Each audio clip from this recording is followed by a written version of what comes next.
Hello and welcome to Narrative. Just hours after touching down from a landmark trip to the Middle East, President Joe Biden addressed the nation tonight on the Israel-Hamas conflict. He's asked all the parties to de-escalate tensions. When I was in Israel yesterday, I said that when America experienced the hell of 9/11, we felt enraged as well. While we sought and got justice, we made mistakes. So I cautioned the government of Israel not to be blinded by rage. As I said in Israel, as hard as it is, we cannot give up on peace. We cannot give up on a two-state solution. Israel and Palestinians equally deserve to live in safety, dignity, and peace.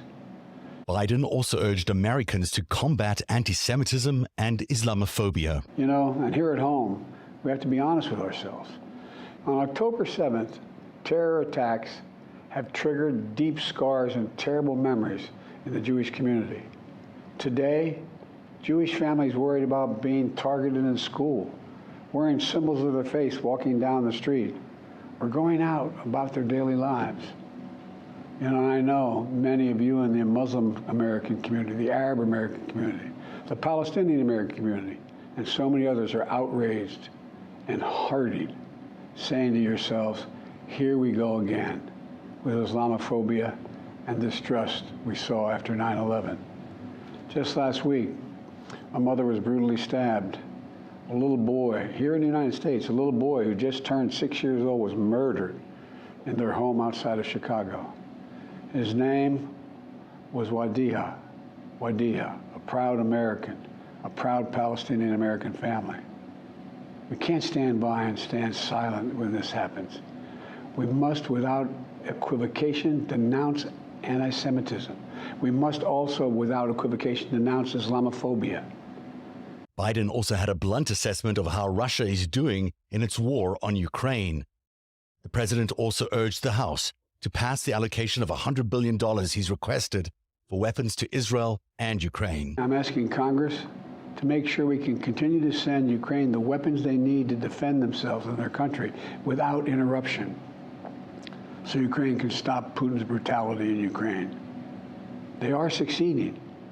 Earlier this year, I boarded Air Force One for a secret flight to Poland.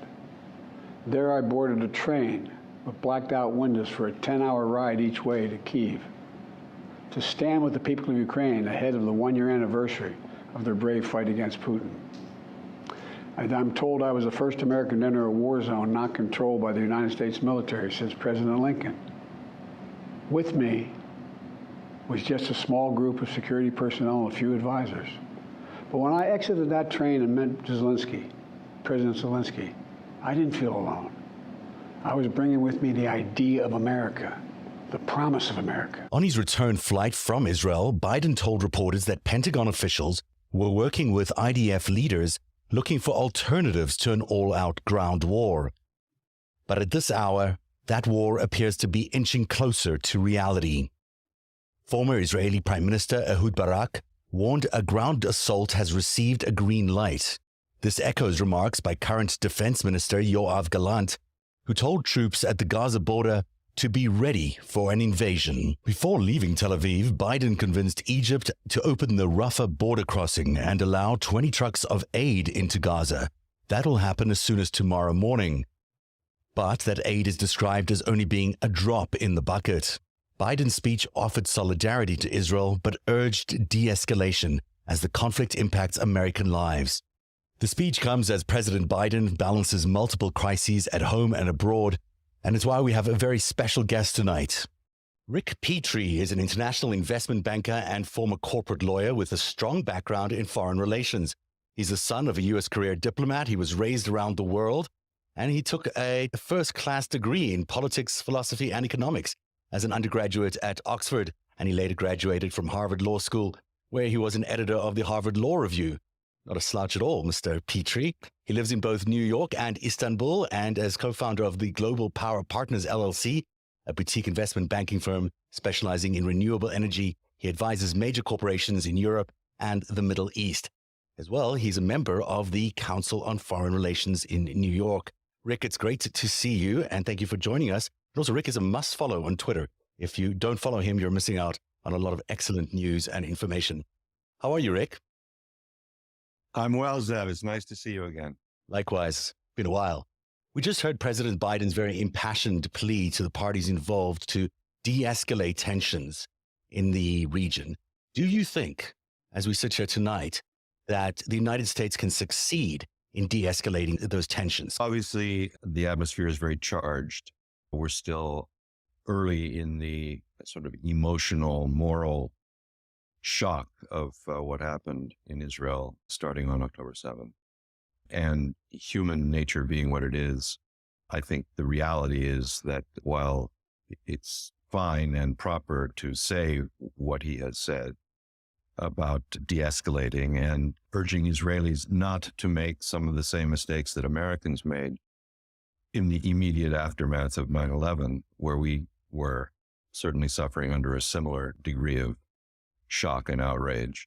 I think one needs to say those things, but the reality is that it'll take time for some of the immediate passion to cool and for more practical steps to be taken diplomatically and politically behind the scenes, which will allow that normalization to take place. The president also stressed the risk to American lives. We saw today that the Pentagon claiming that the U.S. ships intercepted 3 missiles today. Unclear if they were really targeting the U.S. ships or going towards Israel, but certainly Americans are in the firing line. There are many Americans in Israel. There are American hostages that have been taken into Gaza. This is a threat not just to Israel. This is a threat to the United States, isn't it? Certainly true. Anything that involves a threat to Israel is in one way or another a very serious threat to the United States. The commitment, the ironclad commitment to Israel's security, which remains, is a commitment based in the first place on a body of shared values. And that has caused Americans over the decades to look at Israel as one of the lone citadels of democratic values and the rule of law and order, et cetera, in a region where, let's be honest, most countries are ruled by authoritarians of one kind or another. A free press doesn't exist as it does in Israel. An independent judiciary doesn't exist as it does in Israel. On and on. There are all kinds of reasons why American interests are and have for a long time been intertwined with those of Israel. And that continues. And at least from my point of view as one American, it's one of the reasons why I have decried the authoritarianism, the tendency of Netanyahu's government, he and his allies, to undermine judicial independence, the so-called judicial coup. All of these things are dangerous, not only in their own terms, in terms of what they may do to Israeli society, but in terms of fraying this body of shared values, which is what holds us together as two peoples across an ocean. Absolutely. That's such a critical point. This underpinning of democracy is really what we have mostly in common with Israel. And as we look at Bibi's actions over the last few weeks, for one thing, he's been absent in the last few days. He has appeared, I think, a couple of times, but not really any major address to the Israeli people, him, for what's going on. And it's directly related to the fact that he has been conducting this judicial coup, as you point out, through this crazy legislation that he's trying to implement, which really will turn Israel slowly. We're seeing firsthand the threats of what it means when you start playing with democracy. This is what it looks like. This is quickly the situations can turn. And Israel itself has been hundreds of... I'm watching. Right. I'm watching as closely as I can from a distance the evolution of Israeli public opinion in reaction to the Hamas attacks. And it is notable to me, as you say, that Netanyahu has been relatively absent. He hasn't made any large public appearances. I've read reports that he has appeared in curated, closed-door meetings, for example, with serving troops. And in one of those, he was heckled and shouted down and had to leave hurried. Mm-hmm. So I think it's not an accident that we're not seeing very much of Bibi, because he has got to be, justifiably, unsure of his position and not wanting to expose himself to that sort of attack. It's really like President Biden has been ruling Israel over the last few days. Just when you look at the reception he has gotten, he has been the man who's responded the most effectively in terms of leadership. And certainly Israelis and family that I talk to are very, very thrilled at the fact that he's done that, because they have seen a vacuum of leadership from Bibi Netanyahu, and Biden has stepped in a remarkable way. In what is a testament to Biden's, I always call it diplomatic jiu-jitsu, because he's able to maneuver things in so many ways, on so many levels, on a multilateral way, reinvent the world to his needs. And this just speaks to Biden's enormous experience over his decades of experience in public service and in diplomacy. Yeah. It means we and Israel are quite lucky to have that kind of leadership in place at this time. One shudders to think, administration would do under the same circumstances. Yeah. I agree with everything you said. I've noted photographs and others, signs of billboards all over Israel, huge ones, welcoming President Biden, et cetera. It's quite remarkable. And I'm sure it's been helpful in Israel in the aftermath of the attacks. I have some misgivings because of what I imagine the United States will try to do in diplomatic terms within the region to knit things back together. I'm a little bit nervous about Biden being seen to be de facto a kind of leader of Israel at this moment. When I heard that on his visit, it was planned that he would actually sit in the war cabinet and listen to their war plans and give comment, etc. Obviously, it's helpful if he's able in that setting to urge calm, a little more dispassionate and less immediately pained line of advice. But on the other hand, whatever flows from the war cabinet and whatever Israel now does in Gaza or anywhere else will be identified with the United States. And it will be said in Cairo and Riyadh and throughout the region that this is as much a U.S. invasion as an Israeli invasion. I don't think that will be helpful. So some measure of distance is going to be required on the U.S.'s part.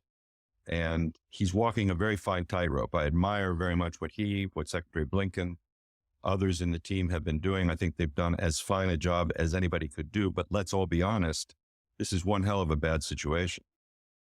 It is one hell of a bad situation. That's one way of putting it. The attempts by Biden and Blinken seem to be centered mostly around the possibility that they can in some way get these hostages released. There are some 200 maybe hostages being held by Gaza in those tunnels.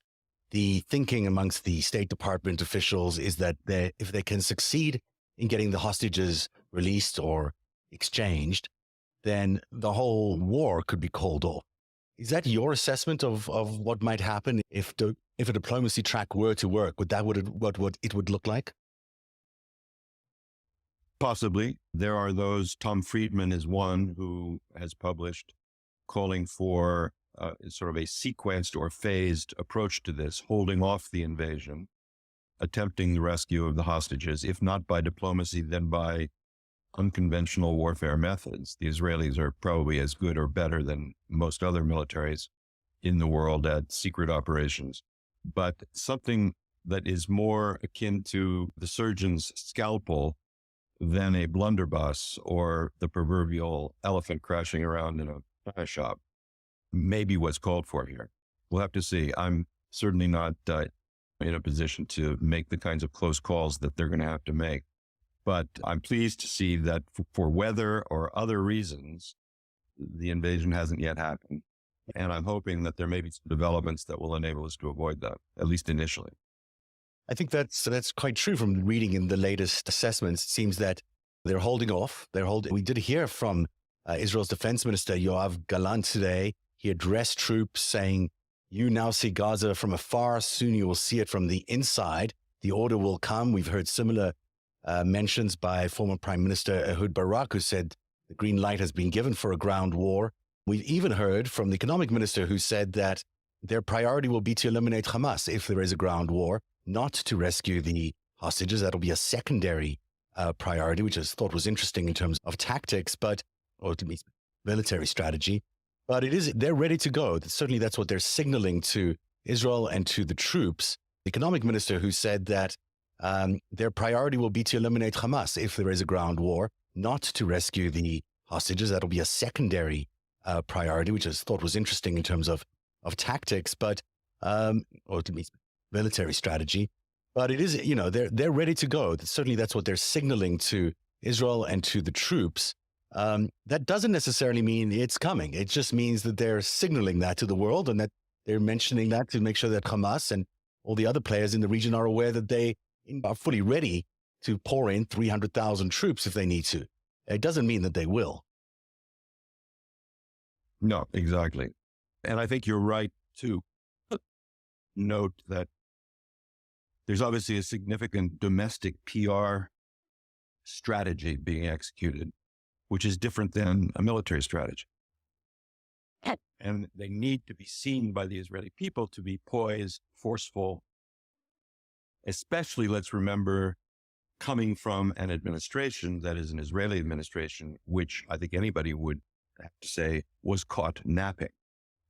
So, in the aftermath of that, from which there must be terrible embarrassment, chagrin, maybe even shame, they need to be seen to be forward-leaning, forceful, on the job, etc. But whether they actually act on it, I think, is yet to be seen. Biden, by the way, my expectation is that they will. That is interesting. My expectation is that they won't, actually, because I think that the realities of entering that territory are just horrible. There's no winning this war, really. You might be able to conquer the territory. You might be able to do that, but you will lose so many soldiers, and the lives of these hostages are really, they're going to be in tunnels. They're going to be in booby-trapped tunnels. It's not going to be easy to get horrible out. So and then the civilians, there's such 2 million Palestinians living there. You've got enormous suffering happening already. You've got misfires by Hamas that are claiming hundreds of lives. It's a quagmire. And then the possibility that Hezbollah might march over the northern border, and who knows who else might decide to join in this fight. It's a quagmire you just don't want to enter. Yes, you've been through a horror, but do you go? Look, Zeb, we saw the enormous instantaneous reaction throughout the Arab world, from Istanbul through to Tunis, to the, I believe, entirely false report that Israel had dropped a 500-pound bomb on a Gaza hospital and 500 were dead. Yeah. It didn't take 2 hours after those reports began to circulate for synagogues to start to be burned in Tunisia, for crowds in Istanbul to start firing fireworks at the Istanbul Consulate General of the Israeli government. They were marching last night on a U.S. radar facility in Turkey, all because of this. It's not just that Gaza itself is a powder keg and a meat grinder in terms of what the Israeli military may face, but a full-out, brutal land assault in Gaza will, I think, ignite the region. Whether or not that means Iran and Hezbollah become overtly involved, I don't know. But what I'm saying is that in terms of the maintenance or the construction of a just peace for the region, which is at the end of the day what will make Israel safe, I believe, a ground war would be very counterproductive at this moment. Things are just very tense throughout the region. Absolutely. And if the priority is to eliminate the Hamas leadership, there must be ways of doing that without going through neighborhoods and leveling them and leveling cities and removing half the population out of the region, which is impossible. And there have been reports that top Hamas commanders are being taken. Have been taken. I've seen reports of 3 of them. Yeah, it was maybe 3. Okay. I agree with you. Again, back to the surgeon's scalpel rather than the blunderbuss. Let's do this surgically. The Israel that made the successful raid on Entebbe is an Israel that I think has the ways and means of handling this in a militarily dominant and internationally impressive way to show the strength and the unique capabilities of the Israeli military without sending 300,000 guys in. Yeah. The bloodshed would be enormous if they do.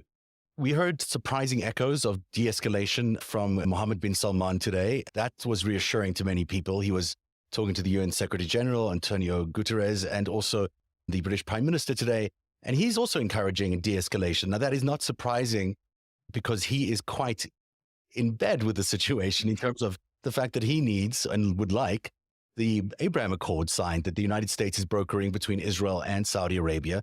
To him, that is a real feature of his remaking of Saudi Arabia. So he's not going to be opposing Israel's efforts. He's going to be looking for a de-escalation, and that seems to be the right kind of message from Arab leaders. However, on the other side, you've got the Jordanian king and al-Sisi, the Egyptian president, saying that Israel is participating in a sort of a genocide almost of Palestinians by going after the entire population there, and not just the actual fighters that carried out those attacks in Israel. Why do you see the Arab world lining up here? Do you see the Saudi Crown Prince continuing to operate as maybe a sideline partner of the United States in quelling this? And can he play a bigger role as well with his new relationship with Iran? Mohammed bin Salman is a very complicated character in my view, and his relationships are very complicated. There is, I believe, a strong relationship between Trump and Kushner and Mohammed bin Salman.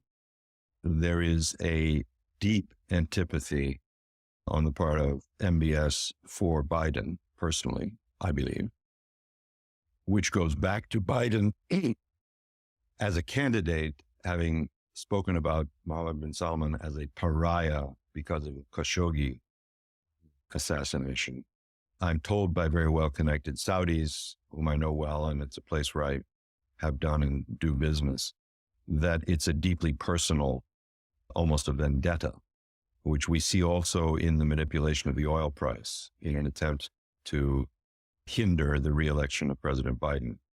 All of this from a U.S. perspective is playing out now on a very complicated chessboard in which I think, as you say, bin Salman probably has an interest in fostering, furthering the Abraham Accords, not out of any particular strategic set of goals, but more for commercial and economic goals.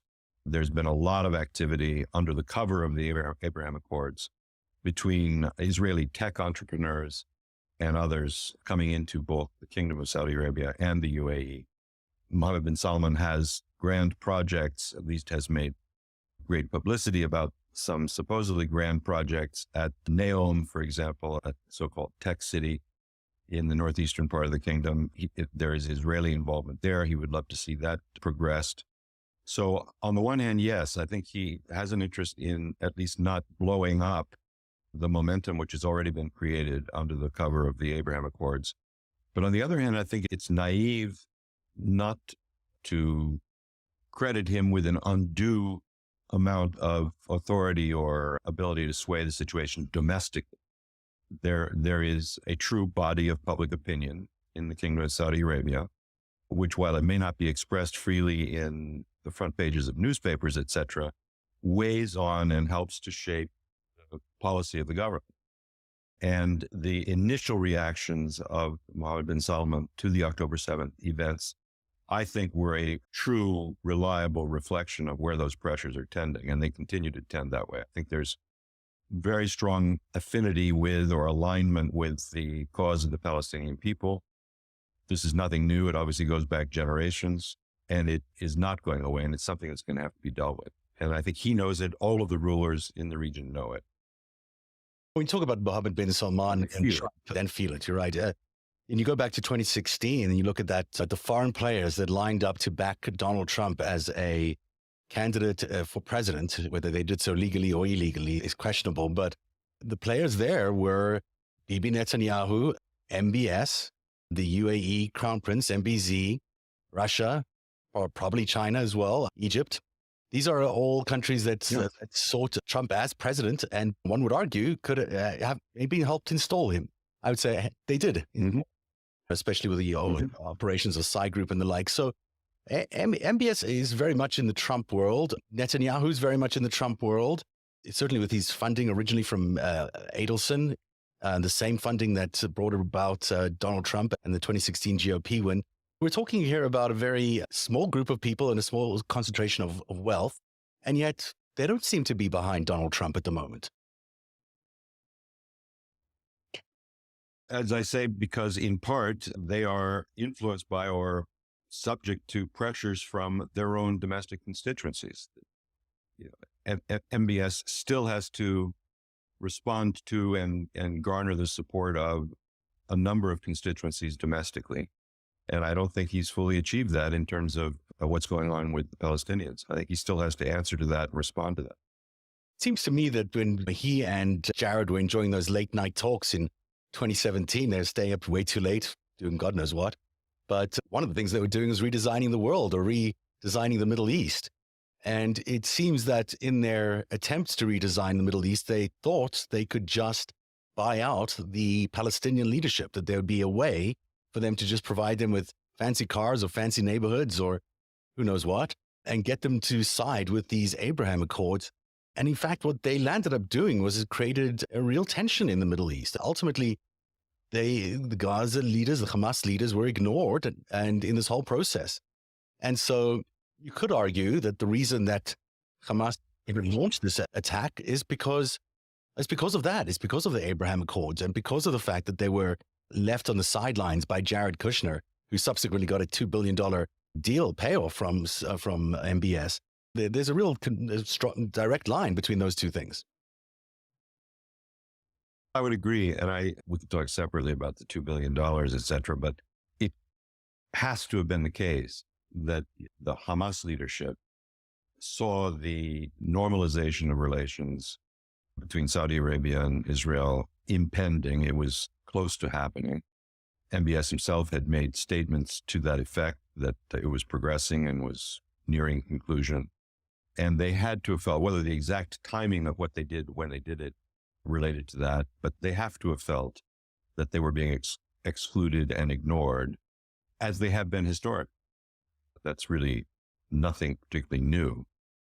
Ironic, because as you and I were discussing before we went before the cameras, there's now very credible reporting out of Haaretz and Jerusalem Post and other places that the Likud government, Netanyahu particularly himself, lobbied Likud and spoke in public in front of a Likud conference in March of 2019, saying that if any of you here with me here today agree with our policy that the end goal has to be to delegitimize and suppress the Palestinian Authority governing the West Bank, our policy must be to support Hamas, including by financial transfers.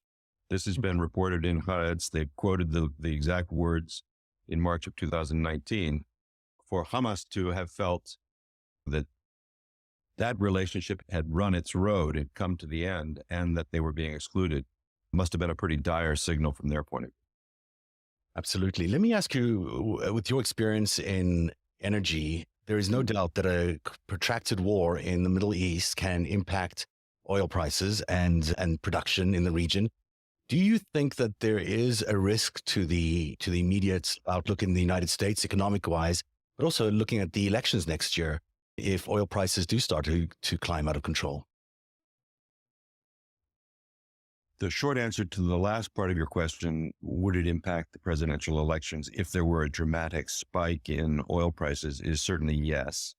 It's conventional wisdom among any U.S. politician groups that rising prices at the gas pump are bad news electorally. As I said a few minutes ago, I believe at any rate that Mohammed bin Salman is purposely trying to impact the global price of oil, in part to have that electoral effect to the detriment of Biden. I think that's part of what's going on. Having said that, the U.S. economy is in exceptionally good shape, in my view. All of the numbers show that.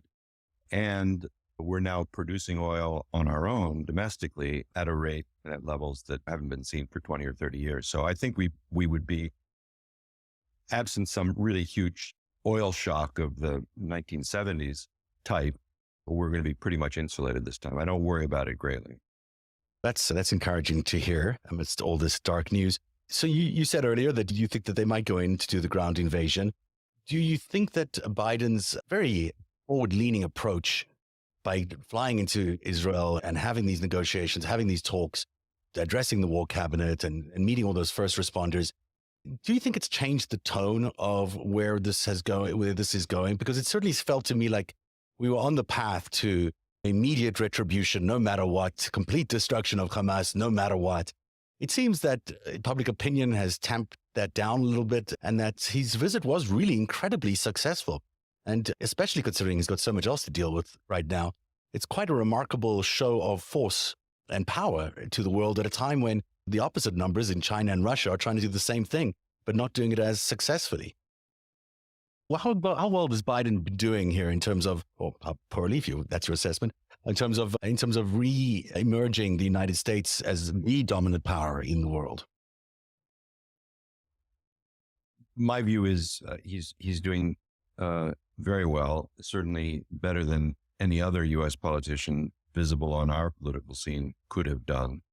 But the reemergence of the U.S. as a significant or pivotal player in the Middle East is for reasons that go beyond Biden's personal skills and experience and knowledge of and rapport with various leaders, et cetera. It's really the fact of the situation is that it's faute de mieux. It's for want of anything else.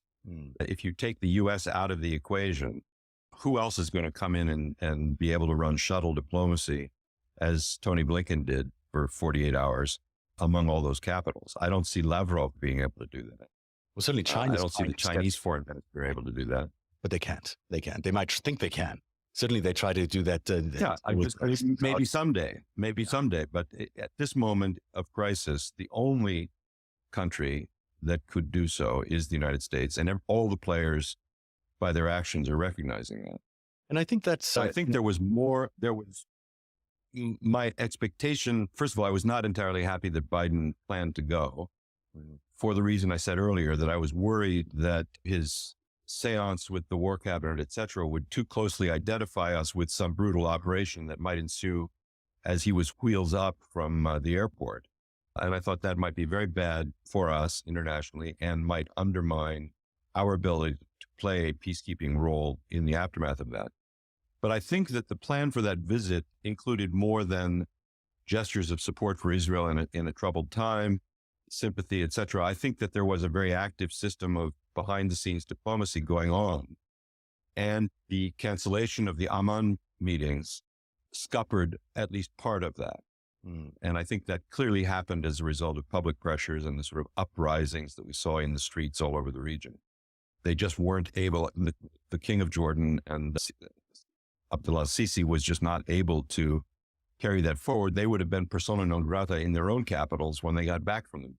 In terms of, so I think the U.S. is playing a deeper game here. I think that we will continue to push. We'll see what he says tonight, Biden. But I think the United States is, out of its own interests, in the interests of Israel and in the interests of peace, going to try to engineer something which has not really been attempted for 15 or 20 years, and that is something approaching a two-state solution. Wow, those are words. That's a phrase that's a phrase that has not been uttered in public for a very long time, but you're hearing it now here in the U.S. And that certainly has been Biden's belief for a long period of time, is that two-state solution is the solution. And he certainly hasn't been in favor of anything that Netanyahu has been proposing in the recent past. You might be absolutely on point there, and we might see a silver lining out of this horrible event that happened. There might be a way to restart real conversations between all the players in the Middle East, and that would be a remarkable achievement. And also maybe something that could be approaching a lasting peace, which has been a dream for everyone for 75 years going on now. Wouldn't that be great? Wouldn't it be great? Wouldn't that be great? Yeah, wonderful hope for all of us to end the show tonight and our conversation. Rick Petri, thank you so much for joining me tonight. It's been a thrill to have you. It was a great pleasure. And we'll have you back on nice next talking to you. Thank you. Under less onerous circumstances or less horrendous circumstances. It's been great talking to you. That would be terrific. All the best. Thanks for having me. My pleasure. Every minute of Narratives reporting, every story that we break is made possible by our patrons. You too can become a patron by joining at patreon.com/narrative. Narrative, where truth lives. One day, you'll tell the story. of autocrats, crooks, and kings who came for our freedom.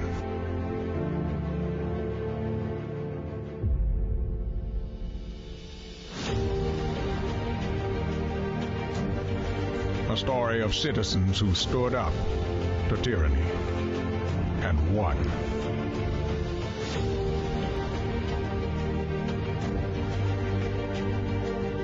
The people prevailed and renewed an old vow to a more perfect union. And that was just the beginning. The story continues. Narrative, where truth lives.